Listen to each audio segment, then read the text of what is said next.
আজকে অর্ডার করলাম জোম্যাটো থেকে পিৎজা, তো রাতে ডিনারের জন্য।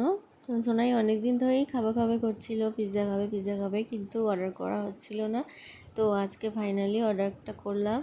আর এই দেখো এসেও গেছে পিৎজা, আর তাড়াতাড়ি করে ও আমার সাথে গিয়ে পিৎজাটা নিয়ে এলো। আর এই দেখো এখন আমি বেড়ে দেবো ওকে থালায়। তো দেখি পিৎজাটা কেমন দিয়েছে। দেখতে তো ভালোই মনে হচ্ছে পিৎজাটা।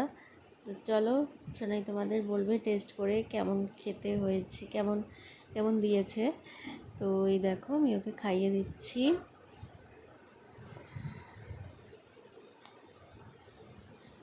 তো বললো পিৎজাটা নাকি খুব ভালো। এবার আমি দেখবো টেস্ট করে। তো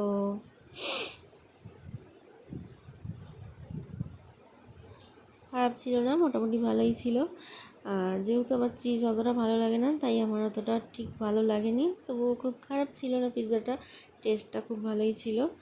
আর আগের বার আমি অর্ডার করেছিলাম, চিজটা একটু বেশি দিয়ে দিয়েছিলো বলে একদম খেতে পারিনি, তাই পুরো পিৎজাটা ফেলে দিতে হয়েছিল। কিন্তু এই পিৎজাটা সত্যি ভালো ছিল। তো চলো টাটা।